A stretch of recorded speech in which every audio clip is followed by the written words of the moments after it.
We're back! So the last time we left off in the James Saroka saga, he'd been arrested for publicly assaulting his pregnant girlfriend and was serving time in Rogers County Jail. Deputies arrest a man accused of beating his pregnant wife, but they quickly learned that victim had been missing from Pennsylvania for 3 years.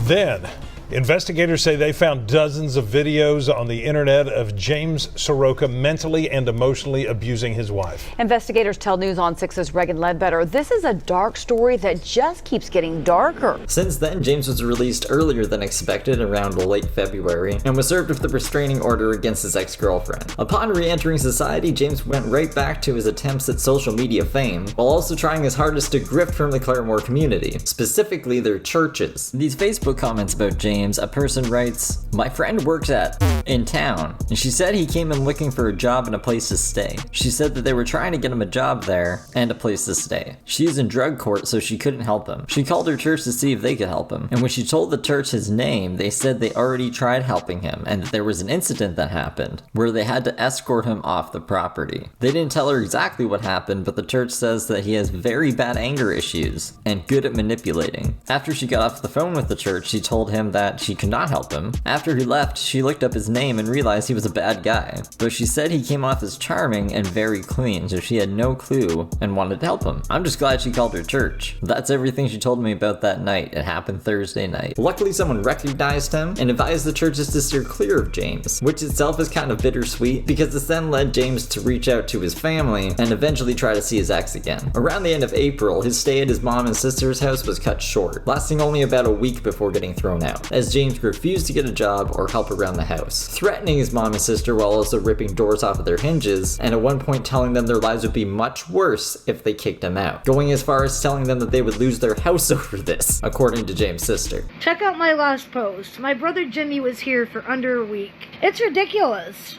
Like, I've been harassed a lot because of being his sister. And he is a pretty bad guy. I mean, he is my brother, so I thought I'd try to help him. I mean, I tried, but he's not changeable. He went back to his old ways, so I kicked him out immediately, as soon as I saw it. He started up his controlling behavior. He even took my closet door off, rearranged my apartment without asking me. It was not good. It ended very badly, and him telling me that I'm going to lose my apartment and that my day is over. Him telling me I should be afraid of him. I'm not one bit afraid of him or the people that harass me. That's what I get for having a kind heart and not wanting my brother to sleep in the street. Even though he's a piece of trash, I still tried to help him. He said to me if I kick him out, things are going to get worse than they were before. I got a text after he left saying from somebody, "We have all your shit now, and you're on Jimmy's #1 hit list of enemies."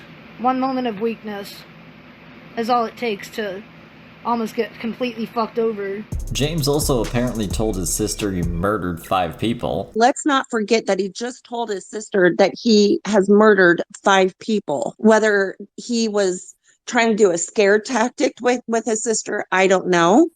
But that is not healthy. And that he was going to go visit his ex's church. I also think it should be noted, and I find interesting, that James was selling someone else's stuff on a second-hand app after he had moved out of his sister and mom's house. Now, since James doesn't have any possessions, I would have to assume that this was stuff stolen from the house, but unless they can confirm or deny this would just be speculation at this point. So once his mom and sister had enough and threw him out, James went back to his homeless grifting ways, only this time back in Pennsylvania, and this was also around the time James started posting emotional nonsense to try to gain his ex's attention, to make her feel bad for him and take him back. "Oh look, some strollers. Those could be ours. Gonna be hanging around this park for a bit, guys. Just in case some ex wants to stop by. Just going to randomly like a school that our kid could go to on YouTube. That channel's totally not mine, by the way. I'm gonna delete all my social media, but here's my phone number. Please call me." The more I think about this, the more I realize that James having a kid that he's not allowed to see almost incentivizes him to create kid-friendly content to try to gain a young audience, which could hopefully, in James's mind, maybe include his kid, and that's how we could build a connection with them.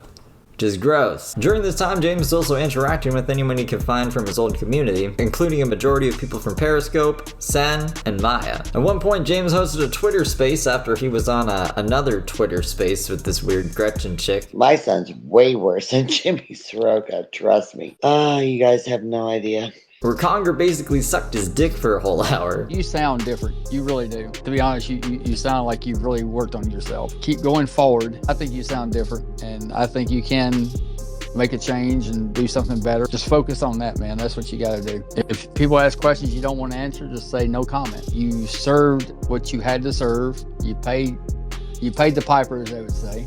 So move on. During this broadcast, James told Conger that he would tell him exactly what actually happened as long as Conger promised not to tell anybody else, and that he would only tell him this in private. Now, if I tell you what really happened, and I tell you in private, I'll tell you. I'll straight up, I'll tell you what really happened. But when I tell you can't tell anybody, I do mean anybody. I mean, legitimately, it has to be, for so many reasons, it has to be between you and I. So I don't know if James is like brainwashed Conger, if Conger just has brain damage, or if he's trying to trick James into giving him information. Either way, it was just really weird and awkward. James is basically saying the exact same things he always says when he returns to social media. I'm getting my life on track. I'm doing me. All of life in order and handling my responsibilities.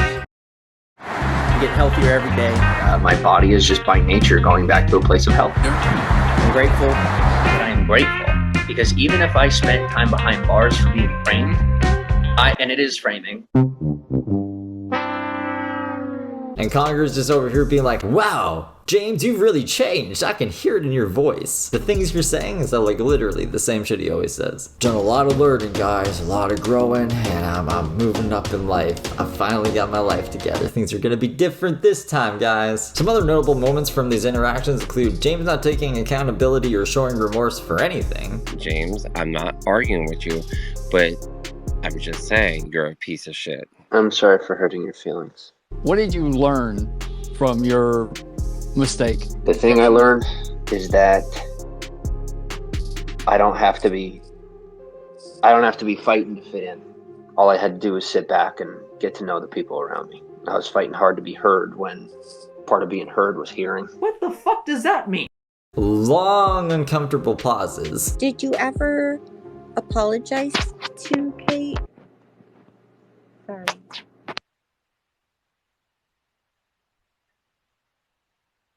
I forgive you. Next question.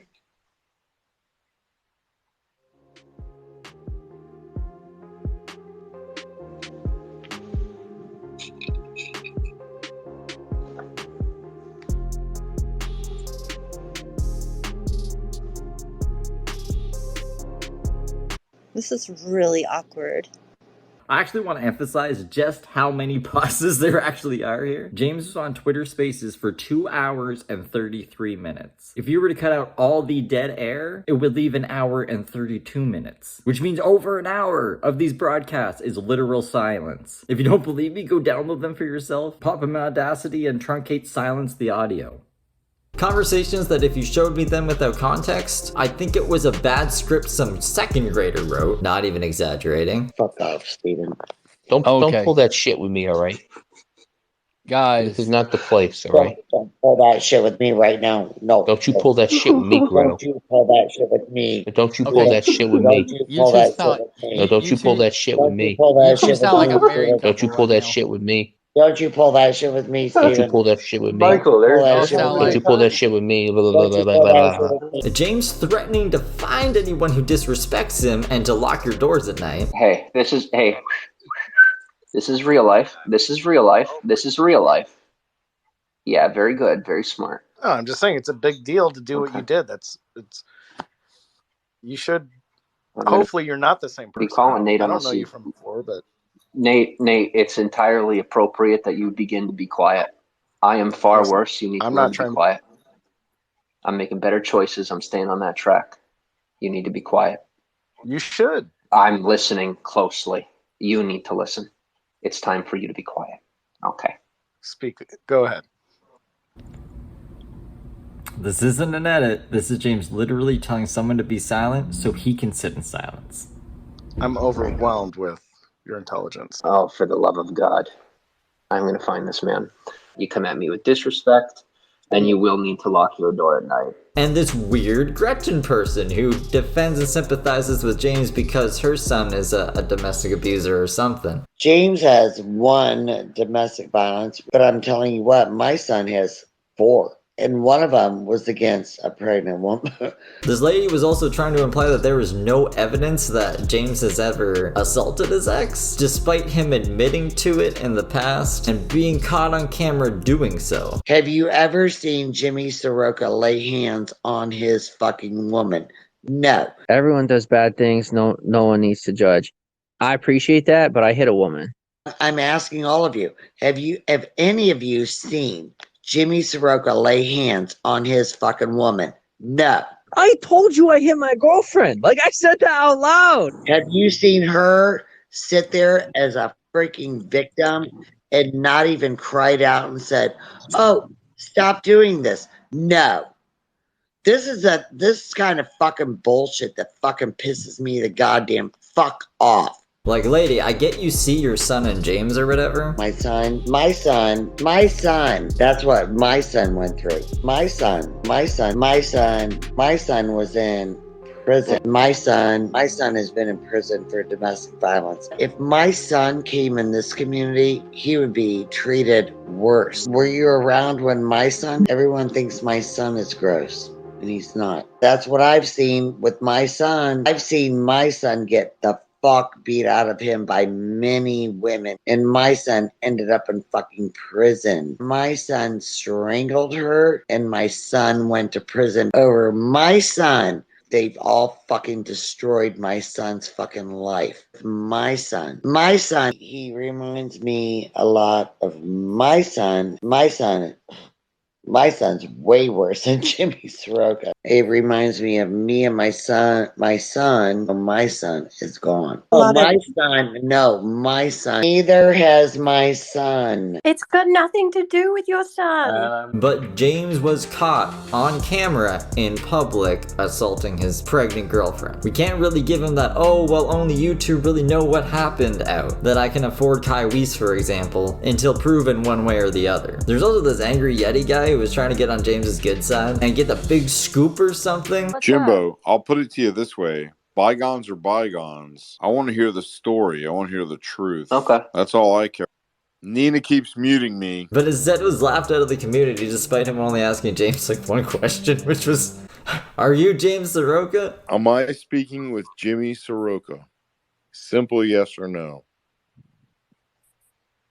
I'll be back when things don't repeat themselves like 3 different times.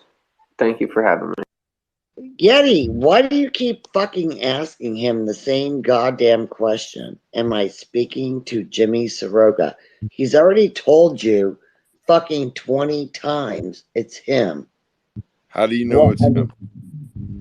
Did you not hear his fucking voice? You're so thirsty. If you want to be interviewed, I'll interview you. Like, seriously, Yeti, calm down and let the man speak. I know. He's like, "Are you really seriously this guy? Are you this? Are you that? You're talking to a recording, you idiot." Oh my God. You know what, Yeti? I'll invite him back, and you're not going to be a speaker. You're not. Because you just fucking try to destroy everybody who talks. Yeah. So, yeah. Why don't you take a seat for a while? You sound drunk too, by the way. Sober up. Yeti is so mad because the guy doesn't want anything to do with him. You know what? Jimmy Saroka said, "What the fuck is this prick that keeps talking that way? Fuck off. You know what? You ruined a really good night tonight." This guy reminds me of Oracle.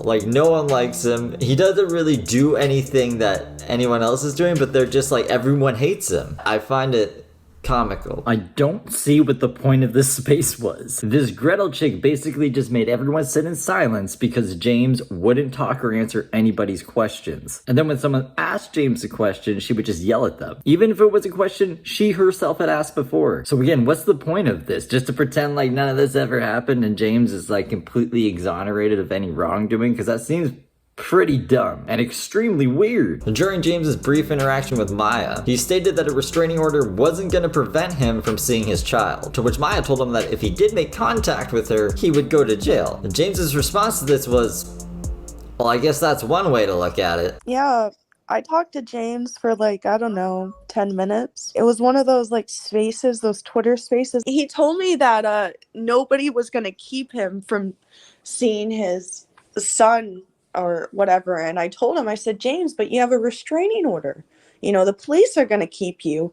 And he's like, well, yeah. I'm like, you're going to go to jail. And he's like, yeah, that's one way to look at it. That's what he told me. That's one way to look at it. That's what he told me.